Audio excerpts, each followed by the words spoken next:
Eu não tenho como provar laboratorialmente que Deus existe, como eu te falei, você concordou e eu também concordo com isso.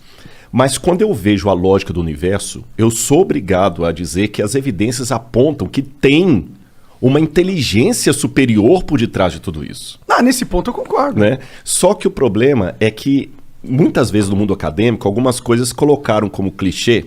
Então, se você falar hoje a palavra design inteligente, os caras te apedrejam. Você tá entendendo? Porque aí eles ligam esse negócio da Terra de 6 mil anos. Exatamente, e um monte de outras coisas. Só que é o seguinte, as mesmas evidências que eles usam para dizer que alguns fenômenos ocorrem, mas ninguém estava lá para ver, é uma dedução lógica, faz sentido, não estou menosprezando. Você tá entendendo? Faz sentido. Mas eu não estava lá. É uma dedução. É como se eu pegar um carro agora, eu cheguei de Engenheiro Coelho. Uhum. Aí eu estou entrando aqui a velocidade de 30 km por hora. Então você vai, faz uma matemática. O Rodrigo está a 30 km por hora. Eu sei que ele saiu de Engenheiro Coelho e deve ter gastado tantas horas de lá até aqui. Faz sentido, é lógico. Você me mapeou. Qualquer um que mapear a minha velocidade vai ver lá. Só que você não estava comigo o trajeto todo. Você não estava o trajeto todo. Aí você já faz uma inferência. Tudo indica que.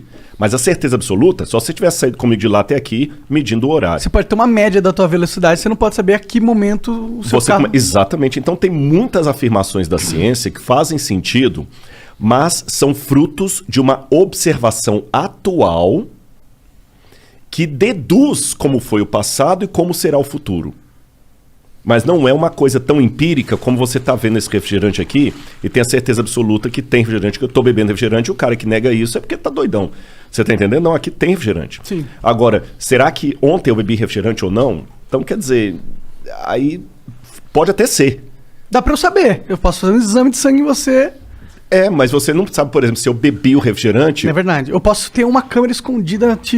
Eu posso perguntar pra sua esposa. Mas pra você ter qualquer coisa, você tem que ter um acesso ao passado, a minha esposa, uma câmera, que nós não temos. Mas nós temos. Por exemplo, na geologia mesmo. Quando as pedras elas vão criando camadas, elas vão esmagando as outras, e você consegue saber de que dia cada pedra se formou e olhar... Então, as camadas. Lembra que eu falei de efeito ordinário e extraordinário? Mais ou menos. Efeito ordinário é você tá passando a porta aqui, o prédio colapsou. Mas é que as camadas, tipo, a forma com que elas se formam só poderiam ter acontecido em certas situações. E você tem, tipo, várias camadas. É a mesma coisa aquilo que você falou da idade do bronze. Exato. Tipo, eles sabem que... Vou dar uma eles sugestão. Sabem qual é a idade da pedra. Vou dar uma sugestão para você e pra galera em casa. Dá uma googada aí e pesquisem a geologia do vulcão Santa Helena. O vulcão Santa Helena, depois que teve a erupção, ele formou camadas e situações ali, inclusive de filete de carbono e tudo mais, que no método convencional demoraria milhões de anos para se formarem. E foi presenciado. Isso assustou os geólogos. Se eles vissem só a formação do Santa Helena, eles iam dizer que aquilo ali precisou de milhões de anos para se formar. Só que todo mundo sabia que não, porque o Santa Helena entrou em erupção, filmaram, viram, foi um evento histórico. O pós-Santa Helena gerou coisas na geologia que antes do Santa Helena todo mundo dizia que precisariam de milhões de anos. Sim. Bom, se o argumento é a ciência está errada agora... Você tá certo. No sentido que a imagem que a gente tem hoje, a humanidade, nosso nível de evolução científico, ela dá uma imagem completa do que é a realidade e de como ela funciona. Então, claro, a gente tem muitas suposições na ciência que vão se provar falsas no futuro. Exatamente. Isso aí é incontestável. Vamos falar, e não tem essa uniformidade. Quer ver um exemplo? Isso é que eu fico meio pé da vida com o discurso evolucionista. É que passa-se a entender para as pessoas que está tudo muito bem arrumadinho. Eu comecei a dar o exemplo da Luzia, vou falar da Lucy e de um outro caso que aconteceu, se eu não me engano, foi em 1930. Quando você vai ao Museu de História Natural de Nova York, eu não sei, porque já tem muitos anos que eu não vou lá, mas a última vez que eu fui ao Museu de História Natural de Nova York, tem um busto na entrada de um doutor paleontólogo chamado Henry Fairfield Osborn. O doutor Osborn foi um dos maiores paleontólogos da América. E você tem um grande problema na evolução, que é o elo perdido. É o elo perdido. Você Que tem é o momento que saiu da água e... Exatamente. Que você tem aqui, por exemplo, o Australopithecus e você tem o Homo sapiens. Na verdade, nem é isso que você tá falando, não. O elo perdido é qual foi o primeiro Homo sapiens? Entendi. É, Tá. na verdade, não é isso que ele tá falando também. Caralho! Não, é o seguinte, é que Então na fala aí, evolução, vai. o pessoal coloca lá bonitinho. Eu não sei se as garrafinhas eles estão mostrando aqui na câmera. Tá. Tá, né? Tá. Você vê naqueles livros de história lá, de biologia, tá lá, né? Vai o homem primitivozinho e tudo e tal.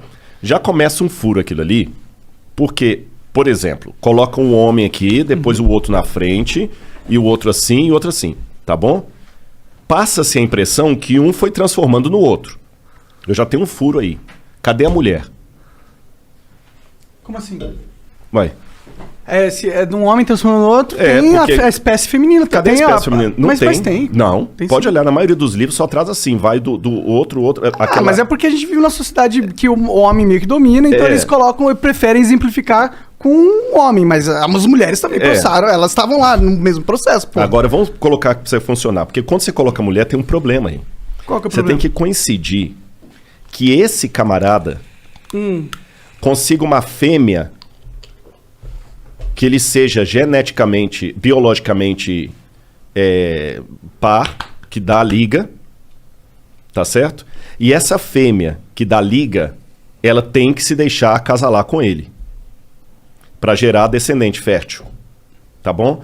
Só que essa fêmea, ela também tem que ter uma outra coincidência de um outro par que gerou aquela fêmea. E esse camarada também tem que ter um outro Não par. necessariamente, na verdade. Porque a gente, por exemplo, tinha os... qual que é o nome deles? Neandertal? Os Neandertais, exato. Eles eram outra subespécie dentro da genética, mas a gente era plenamente capaz de reproduzir com eles.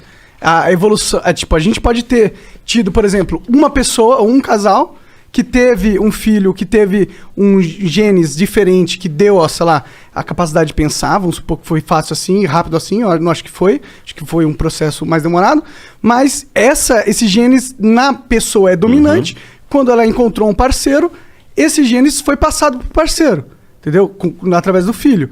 E aí, como o genes é dominante, ele vai sempre passando pra prole. E aí, se dois filhos pegam e fazem sexo com outros de uma espécie que era um pouco diferente, mas eles têm essa capacidade de reproduzir, e aí esse código genético dele pega e domina, e aí os filhos deles sempre vão ter.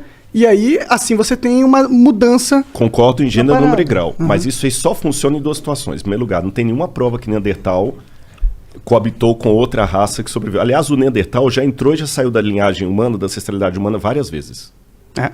Várias vezes. Entrou e saiu várias vezes. O que tem eu sei muitos é de biologia que o Neandertal nem aparece mais. É uma raça que se extinguiu. Ah, entendi. Dessa forma... Nem entrou. Ele não tá como o Australopithecus que está lá atrás. Sim. Eu sei que existem, tipo... Você faz aquele negócio...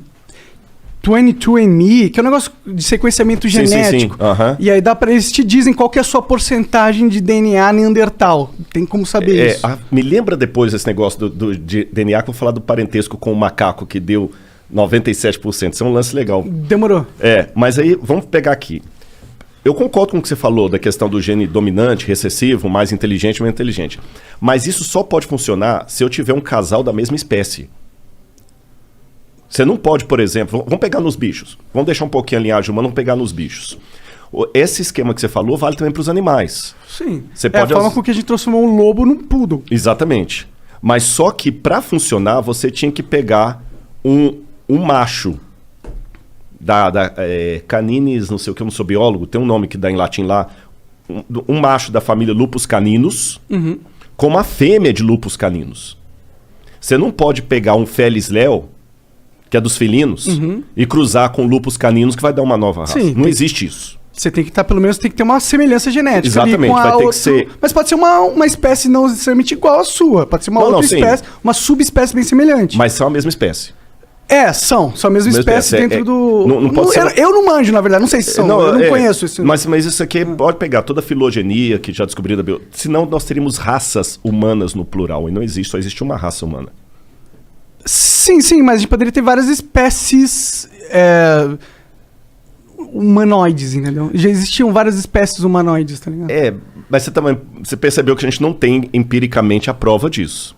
O que você tem na biologia... O DNA, se a gente poder verificar o DNA meio que uma prova Não. empírica. Sabe por quê? A gente não tem ossadura dos neandertais? Não. Não? Não, tanto é que eles saíram da linha. Entendi. A questão do DNA é complicado porque é o seguinte: o DNA do ser humano hoje foi mapeado por um camarada chamado Francis Collins, que era crente, é porque ele está vivo, e ele escreveu um livro chamado The Language of God, A Linguagem de Deus. Eu não sei se tem em português esse livro, eu acho que tem, A Linguagem de Deus. Esse cara é crente, e nesse livro, o cara é um gênio, o que ele fez na genética é semelhante ao que Einstein fez na física. Ele mapeou o genoma Ele ganhou o humano. Nobel? Eu não lembro se ganhou agora, eu tô na dúvida. Se ele ganhou o Nobel. Mas eu sei que esse cara era um gênio e crente. E ele revelou... Pesquisa esse cara aí, Joãozão. Põe pra Francis gente, dá informação Collins, pra com gente. 2 L's. E Collins com C. Se até aparecer a carinha dele aqui, é interessante. Ele revela nesse livro The Language of God que ele só foi declarar publicamente que era tão religioso como eu sou aqui, ó, Francis Collins. Sim, ganhador do prêmio. Ele ganhou. Tá falando aí? Ali, ó. Segunda... Ganhador do prêmio Templeton. Não, esse Templeton é uma organização que trabalha com ciência e religião. Coloca prêmio Nobel sequenciamento genético humano. Pesquisa aí. Aí eu sei que ele pegou e ele falou que ele só revelou que era religioso, porque se ele falasse que era religioso quando ele estava fazendo a pesquisa... Eles iam tirar os fundos Eles dele. iam tirar os fundos dele porque eles não queriam saber de crente ali. Eu acho que ele é católico até, se eu não me engano. Mas não é imagem, né, caralho? Me dá... Pô, peraí que fica piscando essa porra dessa tela. Mas aí o que acontece? O genoma humano foi mapeado, mas os outros ainda não. Então teve um artigo científico que foi publicado, eu tenho esse artigo lá em casa, que fez a comparação do genoma humano mapeado com outros elementos que não estão totalmente mapeados. E fizeram com o chimpanzé. E deu 97% de semelhança. Acho que foi 95% ou 97%. 90% e alguma coisa. Sim, eu já ouvi falar que tipo, a nossa diferença genética com outros exatamente. chimpanzés é de Tá vendo aqui a prova de que nós somos primos dos símios, né? Ah, foi esse cara aí, ó. Que ganhou o Nobel pelo... Esse foi Frank esse aí, Singer. né? Não, então esse foi outro. O Francis Collins não deve ter ganhado, não. Que pena. Eu não sei mesmo. Mas ele é um gênio, esse camarada. Pode crer. Aí o que acontece? Nesse mesmo artigo que fala que nós temos 90% ou 97% de semelhança com o chimpanzé, colocou bem claro as limitações. Em primeiro lugar, o genoma humano foi mapeado. O do chimpanzé não. Está parcialmente mapeado. Então pegou algumas semelhanças do que foi mapeado e descobriu que 95% ou 97%. Só que o mesmo artigo fez também o cruzamento com outros elementos vivos, como por exemplo a banana. E deu 50% de semelhança. Interessantíssimo isso, Então né? nós somos 50% banana? Por que não? Você Eu entendeu? tenho... Não, desculpa, eu ia falar uma merda. Você tá entendendo? Não, mas eu acho que faz sentido a gente ser 50% banana. Porque se a gente evoluiu todo mundo do mesmo organismo, lá no comecinho da vida, a gente evoluiu todo mundo era uma mesma célula. E a gente divide essa genética na evolução, faz sentido que a gente seja 50% banana. Eu posso dar uma outra explicação tão lógica quanto? Claro. O que você falou pode ser. Sim. Mas trabalhando com a hipótese que a gente não estava lá, lembra um passado que não tem como voltar, não tem como perguntar à minha esposa. Eu posso falar que isso aqui é apenas a digital de Deus. Deixa eu explicar melhor. Quem é entendido de arte, ele não precisa ver a assinatura para saber quem é o pintor. Eu falei, isso aqui é um Monet. Isso aqui é um Monet. Tranquilo que isso aqui é um Monet. Porque os traços, o jeito é um Monet. O Monet que pinta assim. E ele até sabe dizer se o quadro é falso. Não, o Monet não faz esses tipos de tinta aqui. Então, por que eu não posso dizer que isso indica também uma mesma projeção por detrás de tudo? Você tá entendendo? Mas esse aí é um ponto que eu tendo a concordar. Eu acho que, tipo, a forma com que a vida se estruturou, né, e as regras que ela seguem, o comportamento, não só a vida, mas como a física segue uma lógica, né? Tipo, a física ela é de um jeito, ela não é de qualquer jeito. Ela tem um direcionamento, entendeu? Então, isso, pra mim, é uma das lógicas que fazem eu tender a acreditar em Deus, porque a gente vive num universo direcionado.